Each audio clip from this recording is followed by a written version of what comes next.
Hey, what's up, everybody? I'm David Van Dyke. I've been a professional artist for going on 15 years now. It was brought to my attention the other day that I have this YouTube channel that I've never posted on. It's my personal channel. And I have some cool artwork, stuff that I've got to get done, things like that. So I figured, why not start filming some stuff and throwing it up on there.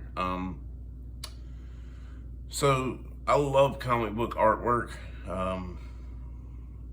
And it's early in the morning and I'm sick, so forgive the and all that, and so just bear with me. I love comic book artwork. It's one of my favorite things on the planet. I collect it when I can. And I've got this piece to do. It's for a character called Mercer, which I helped co-create with Jason Sebel, or Seibel, whichever way. He'll yell at me for that later. I love Jason. Jason's a good dude. If you haven't checked out Mercer, check it out. It's a Kickstarter. It's a Kickstarter book. I helped co-create the character. Jason took it and ran with it. It's all his, and he's killing it. So, got to do this for an incentive piece. Need to get it wrapped up. But one thing I love to do is, I'm looking for ideas on how I want to ink the background. And I love to flip through art books. And I swung by the comic shop the other day, which I never do, and I should. And I grabbed this. This is Frank Miller's Daredevil Man Without Fear Artist Edition. IDW, for those that don't know, has been putting out these great artist editions. And this one was there. And it was at a low enough price. These are usually 150 bucks. I think this one was 75, if I remember correctly. Shout out, Heroes Aren't Hard to Find. They were really cool the other day. It was really nice to go in and, just interact. So I figured we'll crack this open. Yes, there are other channels that have shown this before, and this is not trying to rip them off, but I figure there's some that, may not have seen this. We're gonna put it right on Front Street. I watched Cartoon Escape. Again, it's like 6:30 in the morning. What happened there was tragic and should never happen, ever.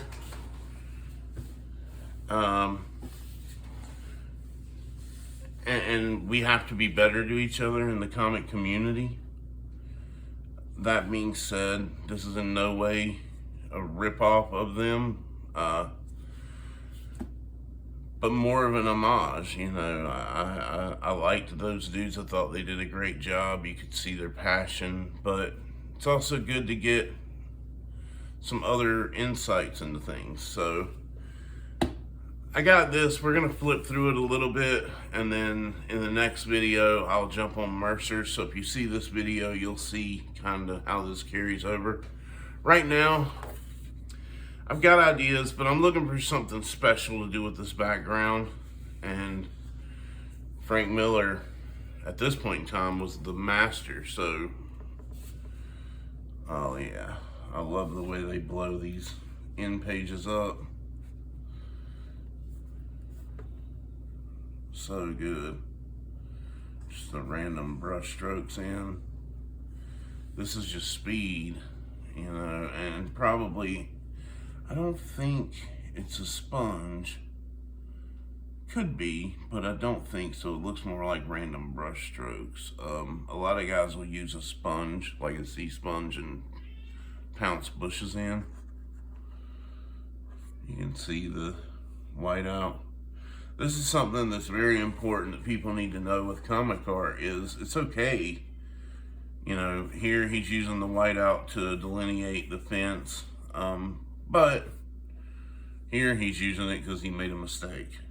And that's okay, that's what it's for. It's perfectly fine to use whiteout.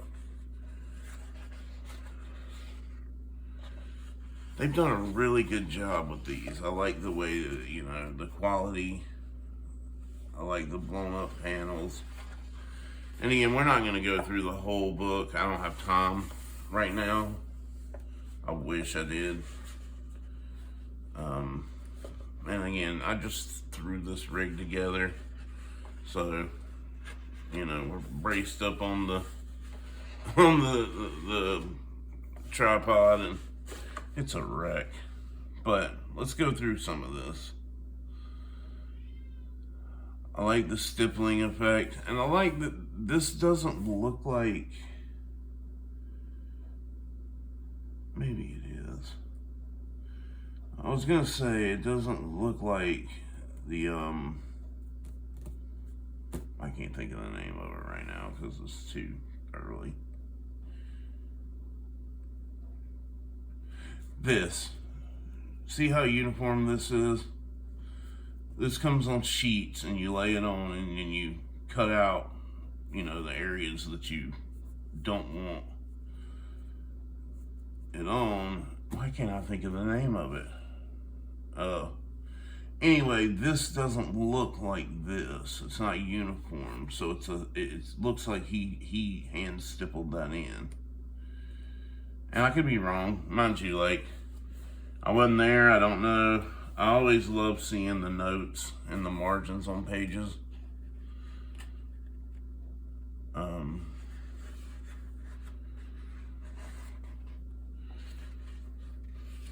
Oh man, look at this. He's so good. Frank Miller was a master. And see, this is what gets me, is I came up in the industry where I was taught, like, all this needs to be equally spaced and, like, perfectly straight lines. All this should be equally spaced, perfectly straight feathering, and the same type and distance. And Frank Miller didn't care. He didn't have time. Like, he just got it down. And more people are moving back to this of just, like, get it on the page. And it's more about the impression. This is gorgeous.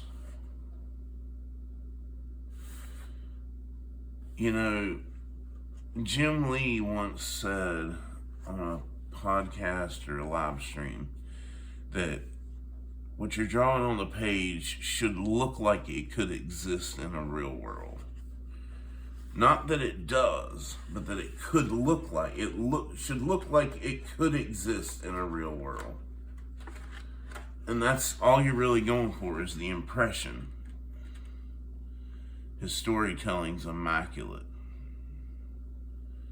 Notice the character sizes. He's a little bigger here, smaller, real small, a little bigger, smaller, a little, maybe a hair bigger, back, down, back to bigger, keeps them about the same size, maybe a little smaller, then a big, and that's a trick. You'll hear Todd McFarlane yell that a lot, like, vary up your character sizes. It makes it more interesting, makes the camera seem like it's moving. Oh yeah. So good. So good. And I wonder if this has to be like a Sharpie. And again, guys, like, I don't study all the background tools and all. Like, I know what I use. I use nibs and, anything I can get my hands on to ink. But I again, as a working artist, you don't have time to sit around and just dig deep into, on Daredevil 168, what did Frank Miller use? Like, he used whatever was laying on the table. And he could grab at the time. So, and that's what it takes sometimes, whatever it takes to get the job done. But I wonder, because these look intentional. Like, this doesn't look like a faded line. It looks like a faded line, but there's no way he would have known it would all fade at the same. So I almost feel like he drew that with a different color. Had to give that effect, but at the same time it wouldn't have scanned. I don't know. If you know how Frank Miller, was that just, is this fading? Or was this an intentional? If you know what Frank Miller used to get this done, let me know. I would love to know. It's a great effect. Man, he's so good. His storytelling is just great. And we're not going to sit here and gawk at every page. Like, I'm going to flip through and,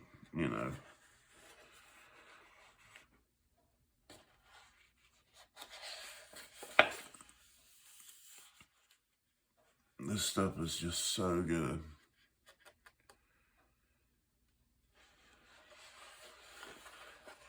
It's enough detail to get you there, but you can tell he didn't spend all day on it,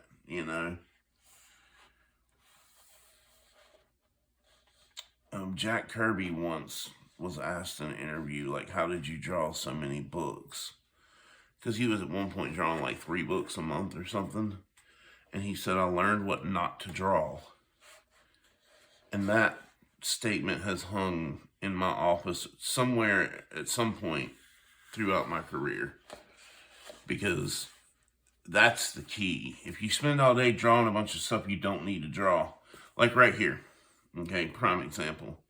He didn't need to break out rulers and, throw windows in to give us the impression of the city. It's raining. He's already got rain coming down. Just tighten these lines up in the shape of a skyline. That's all you need. The impression's there. Beautiful. And you can see no whiteout. So he knew everything was laid and he knew where it was going to be. He didn't need to go back in and carve it out. He did it intentionally first pass. So good. So good. I love Frank Miller's work. I know that I've seen the newer stuff and no comment. I love Frank Miller. I love Frank Miller's work. I don't know Frank Miller the man, but his work, I can't get enough of it.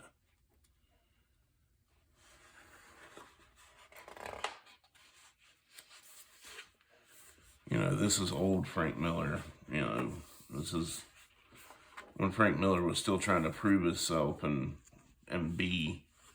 become the Frank Miller we know. Oh, sexy.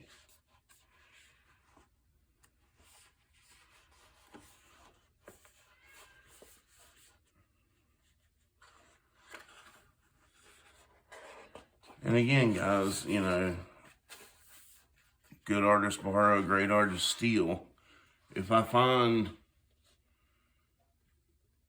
that's a cool, Zipatone, that's what the stuff's called. That's a cool pattern. Love it. And back in the day, artists would have files and files and files of it. Now you just, Clip Studio, you pull up, you can create whatever you want. But I don't know, I like this style better. I like pages that, have Zipatone all over them and lettering and glue ups, and I miss those days. I'm glad to see that some artists are getting back to that. That's, see, I like the way he did this wall, the brick pattern back there, or the rock pattern. Stone. There, we'll just call it stone. And when I find something that I like, I'm going to swipe it. I'm telling you now, you will see it. But you will see my version of it. It doesn't matter how much I try, I'm never going to be Frank Miller. So I've accepted that. I love, again, the notes and the margins. They're great.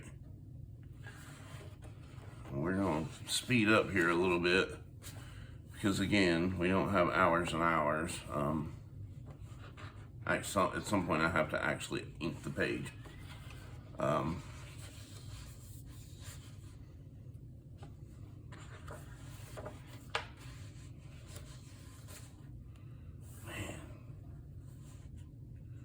look at the storytelling.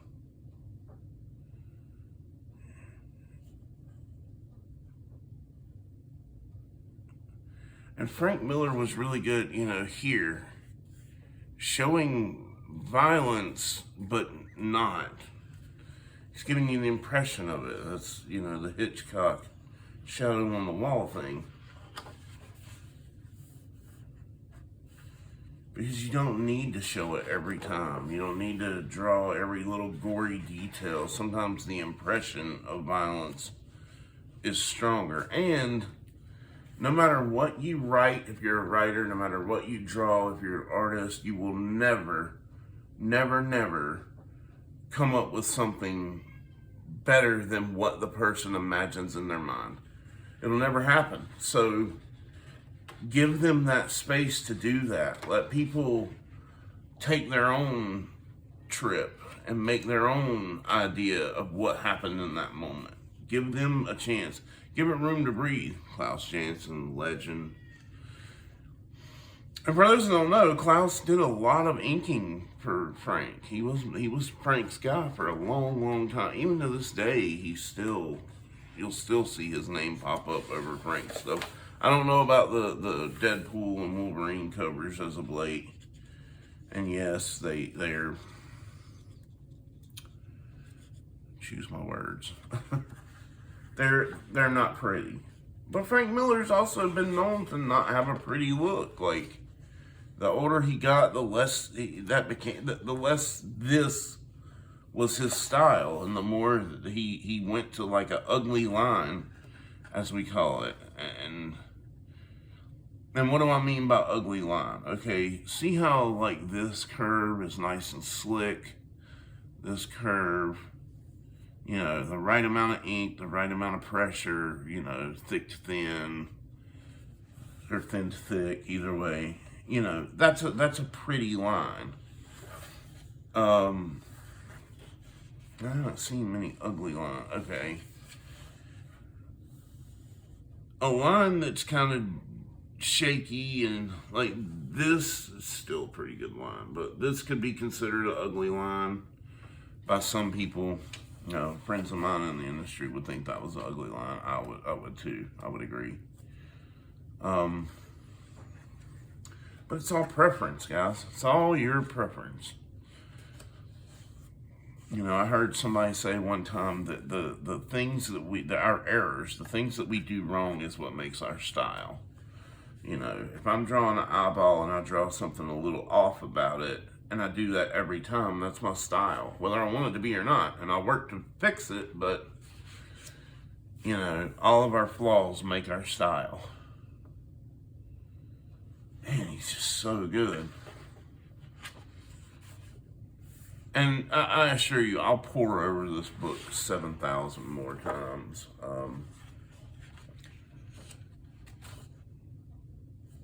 In detail. And unfortunately, I don't have many of these. Like, I've got some noir printings of stuff that we could go through and look at. And I've got the Todd McFarlane, massive artist edition that we'll look through at one point. But unfortunately, I don't have many of these, and I'm an artist, so I can't afford to buy $175 books all the time. I wish I could. Maybe one day. See, using the whiteout as like a smoke trail. Love that type of stuff. Love those effects. They work every time. And again, we're going to speed up a little bit. Because you guys have seen this on other channels. You've seen this book. And we're looking for something specific here. So, you know, again, don't have all day. Got up early to get this video in, and I'll record inking. I'll record that video, you know, so you can see that, how it all carries over. And I'm looking at all of this, like all these little details in the background to see, is there anything that he's done that I want to swipe? And I'm sure there will be. God, this is so good. Just the motion. You don't see many guys that are able to pull that off, this level of storytelling. Okay, back to what I was saying about, you know, I don't have many of these, you know, my intention is not to promote this channel too much. You know, I'm just going to kind of put the videos up as I can. Just as something neat that I thought people would like.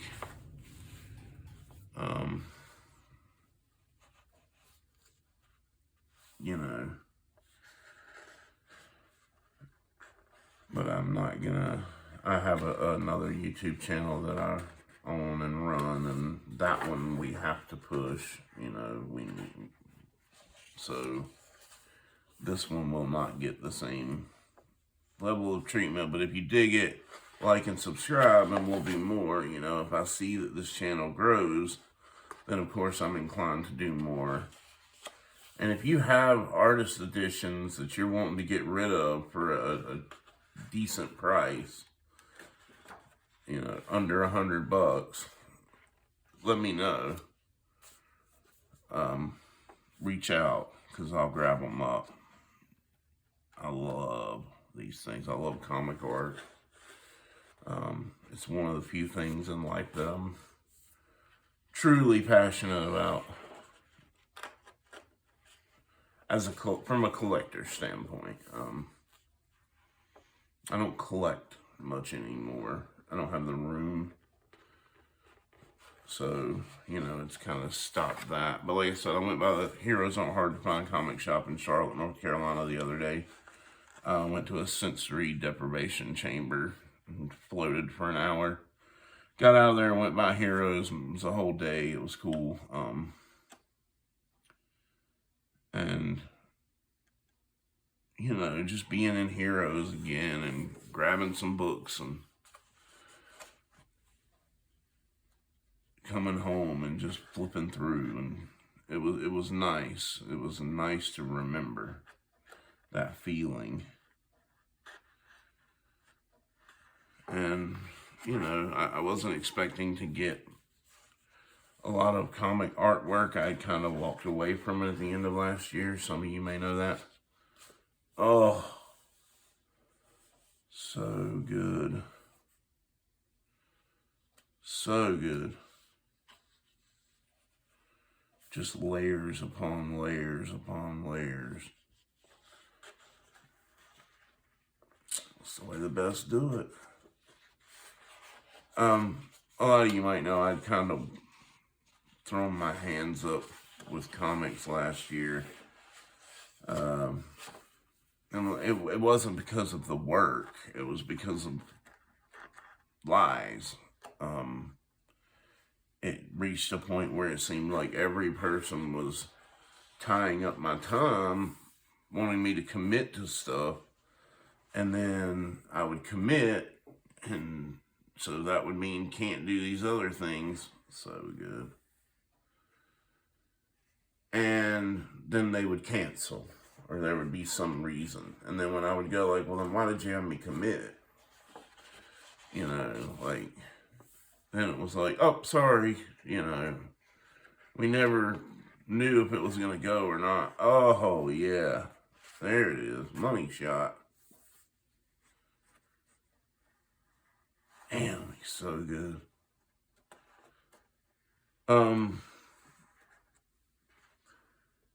Yeah, it just felt like, look at that.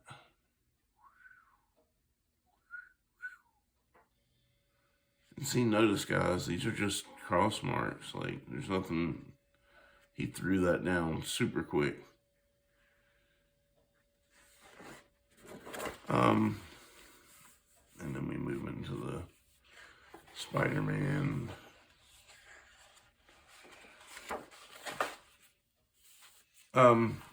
Yeah, you know, it just seemed like everyone was lying, and I'd had enough. I'd been promised work from some people. I'd been, you know, begged to commit on other things, and then told, well, never mind. This is amazing. See, so here, that's kind of the way I was thinking to do it. But I want a little more texture than that. But we're getting there. I knew Papa Frank would save me. And again, I'll ultimately end up just doing it myself, you know, the way I want. But I always look for inspiration and ideas. These covers are sick.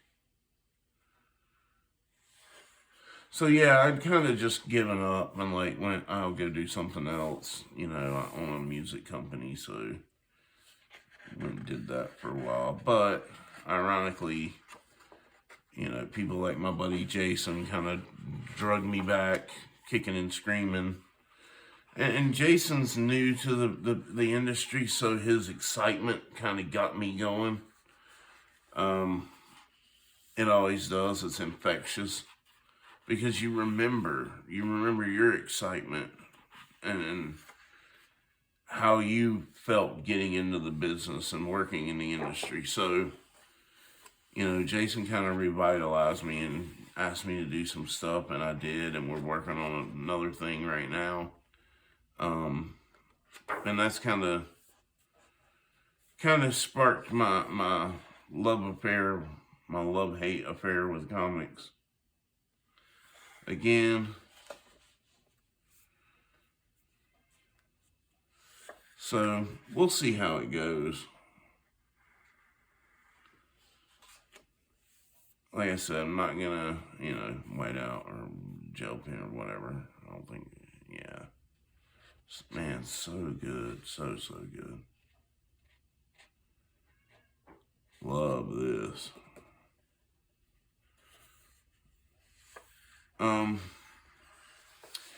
We'll see how it goes. If you guys like this stuff, again, like and subscribe. Leave me some comments. Let me know what you'd like to see. And this is the first video, but I wanted to start with a bang, and it, you know, no bigger bang than Frank Miller's Artist Edition in my eyes. And yes, I could go slower, I could speed up, I could quit talking. I could not be sick, so you're not hearing me breathe so heavily, but I'm gasping for air right now. Leave me alone.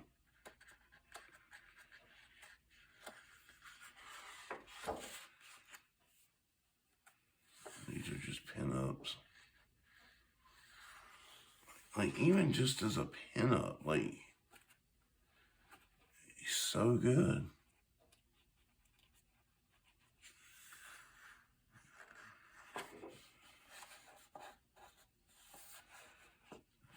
White costume.